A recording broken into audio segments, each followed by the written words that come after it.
वालेकुम दोस्तों, कैसे हैं आप सब। उम्मीद करता हूं आप सब खैरियत से होंगे। तो दोस्तों, पाक फौज और इमरान खान का यह तनाज़ा किस तरफ जाएगा, कौन सा रुख इख्तियार करेगा, इस पर अपना तज़िया देने की कोशिश करता हूं। तो दोस्तों, पाक फौज का ये जो तनाज़ा है, आसिम मुनीर की नई टीम और नई सियासी टीम जो तैयार हो रही है, इस खामोशी के पीछे क्या चल रहा है। आसिम मुनीर मरीम नवाज़ और शहबाज शरीफ और नवाज शरीफ साहब को चंडी कराने वाले हैं। बैकडोर चैनल पर आसफ जरदारी के साथ जनरल आसिम मुनीर साहब की मुलाकातें और जो है डील फाइनलाइज हो रही है, और ये डील फाइनलाइज किसी हतमी फैसले तक पहुंच चुकी है। आने वाले दौर में आपको नेक्स्ट इलेक्शन में आपको बिलावल भुट्टो जरदारी पाकिस्तान का प्राइम मिनिस्टर बनता हुआ नज़र आ रहा है,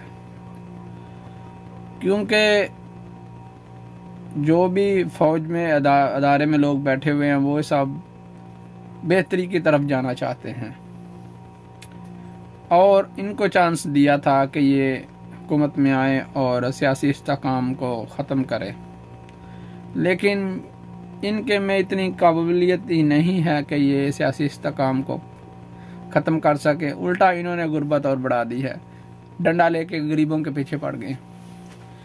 अगर तुम्हें मौका मिला था तो गुर्बत ख़त्म करो, इमरान खान की तरह सेहत कार्ड बांटो, गरीबों को बांटो, अपनों को नहीं बांटो।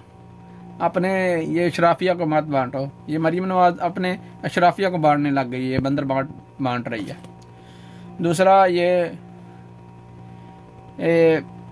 गरीबों को बांटो, गरीबों के हकूक़ दो, जो गरीबों का हक है वो उनको दो।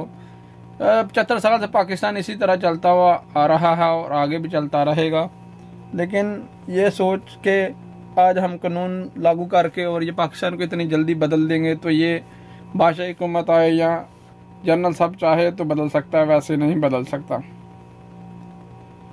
तो मेरा बात करने का मकसद ये है,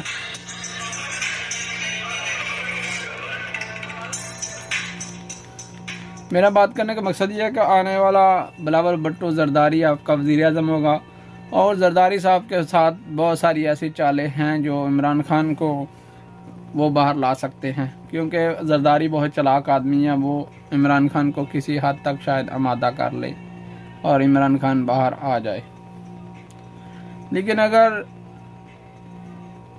जनरल साहब इंसाफ का तकाजा करें, शायद वो इनको भी धोखा दे जाए। दूसरी तरफ ये हो सकता है कि वो इनको भी, जरदारी साहब को भी धोखा दे जाए, और अपना ये जो वक्त है इसको सरवाइव करने के लिए, अपनी पोजीशन को मजबूत करने के लिए वो जरदारी के साथ इस टाइम अटैच हुए हैं।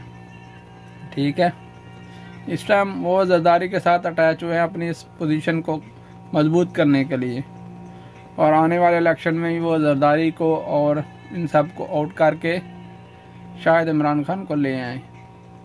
अगर उन्हें अपनी इज़्ज़त का और अदारे की इज़्ज़त का थोड़ा सा भी ख्याल हुआ, तो अदारे का प्रेशर हुआ तो वो इमरान खान को शायद ले आए। अगर नहीं हुआ तो फिर वो इमरान खान को भी नहीं लाएंगे, और वो अपनी ये पोजीशन मजबूत करके आने वाले वक्त में वो आसफ अली जरदारी के साथ हुकूमत में आएंगे। नेक्स्ट हुकूमत वो बनाएंगे आसफ अली जरदारी की।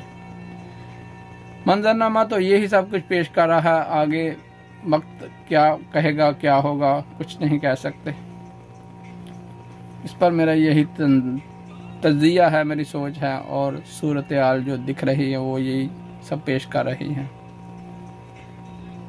अल्लाह हाफ़िज़।